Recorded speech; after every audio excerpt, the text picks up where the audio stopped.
LEGO sets are packed with hidden references, Easter eggs, and secrets just waiting to be uncovered, so let's explore 10 of the best hidden secrets in LEGO sets. Starting things off today, there's a special detail in the Parisian restaurant set that is easily overlooked. This beautiful 2,469-piece modular set was released back in 2014, and while there are plenty of fun features here, such as the croissants used along the top windows as stonework and the couple getting engaged downstairs, there's one Easter egg that's considerably more hidden. Early on in the build, in step 4, you're told to place 14 tan 2x1s and 5 tan 1x1s in a very specific pattern. If you look closely, you can see that these pieces appear to spell out the word Chez. But why? Well, for that answer, you only have to look at the front of the building. Turns out the restaurant is named Chez Albert, which is French for Albert's house. But who is Albert? Well, it turns out that that is another hidden Easter egg. You see, the Parisian restaurant set was designed by LEGO legend Jamie Berard, who you may recognize from LEGO Masters. As it turns out, when Jamie was just a boy, his parents ran a small restaurant, and Albert was his dad's middle name, so this set pays homage to that. I really love that LEGO lets their designers put these kinds of personal touches into final builds. However, not every secret reference is spelled out quite so clearly, and there are a few that aren't even in the final build, but instead pertain to the packaging. As one example, let's look at the Boarding the Tantive 4 build from 2024. Released as part of the celebration of 25 years of LEGO Star Wars, this set seems to have a fixation with a very specific number. This box comes with 500 pieces, 5 bags of bricks, and costs $55 US.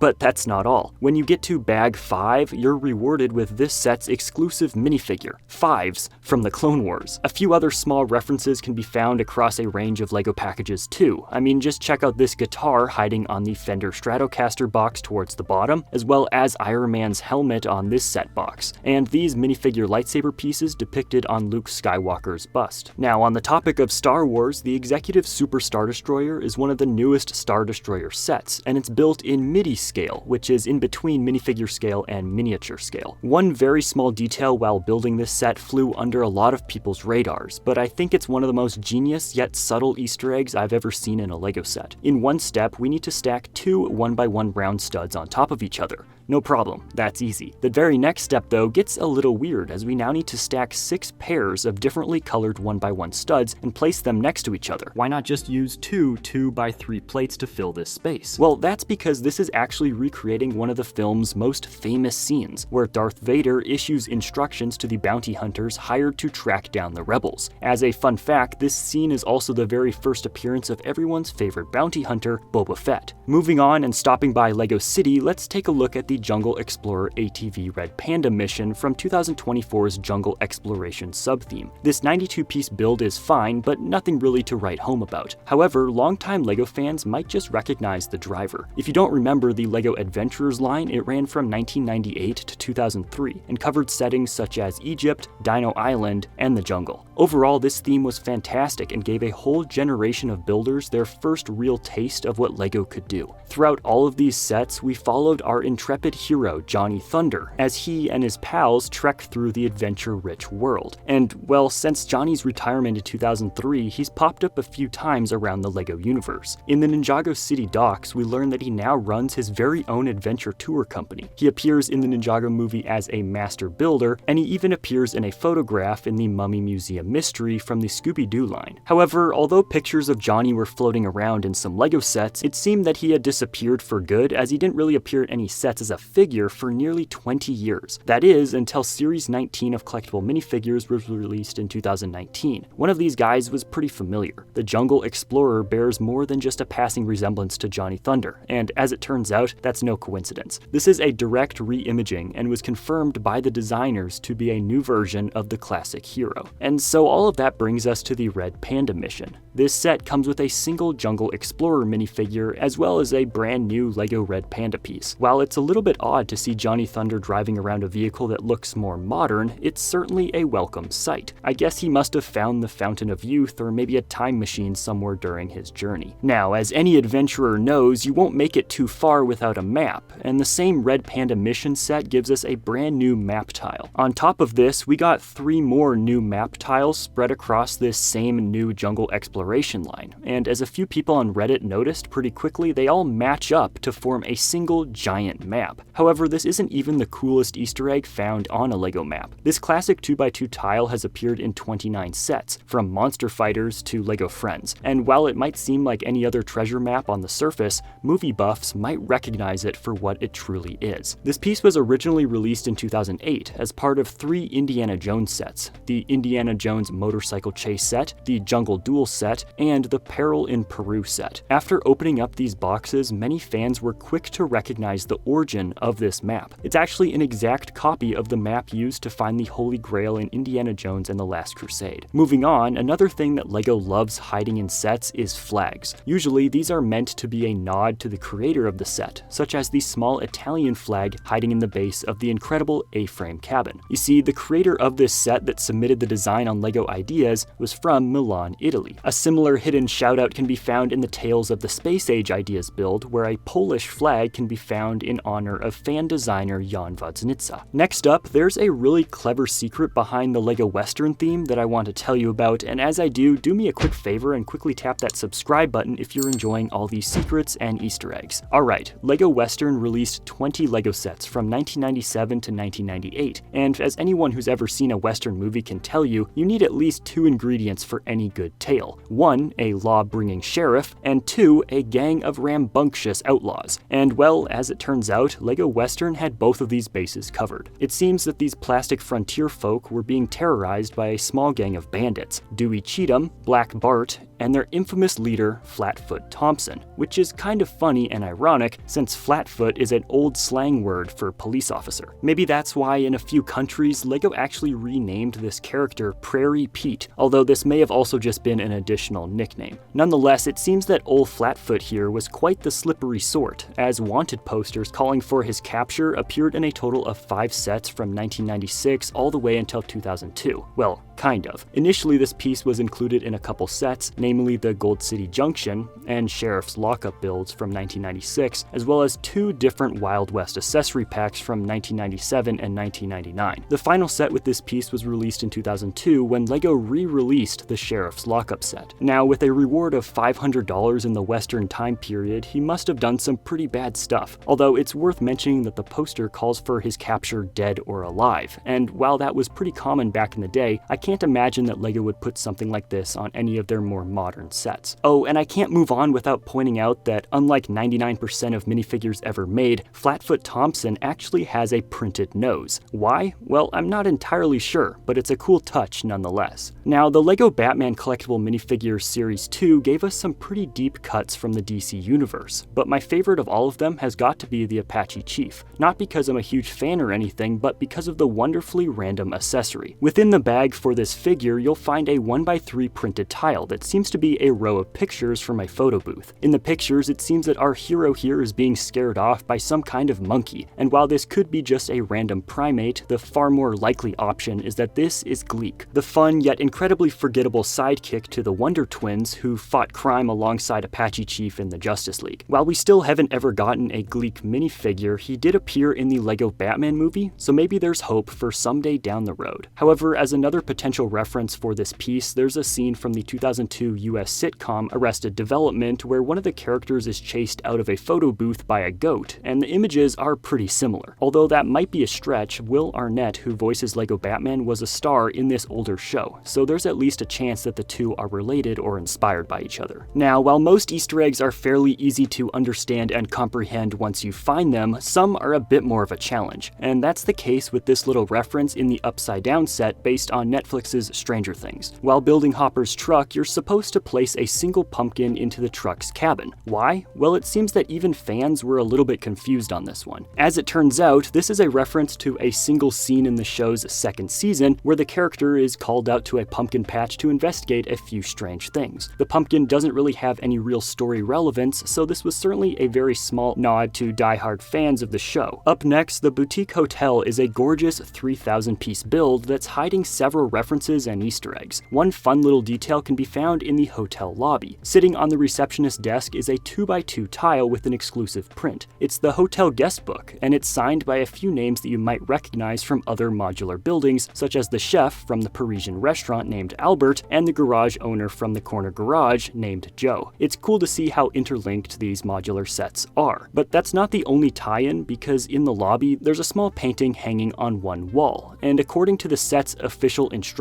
this was painted by the artist living above the Parisian restaurant, and I've got to say, I see the resemblance. But that's certainly not all, because if you want to see even more secrets in LEGO sets, click here right now. And of course, don't forget to subscribe to my channel for more LEGO videos.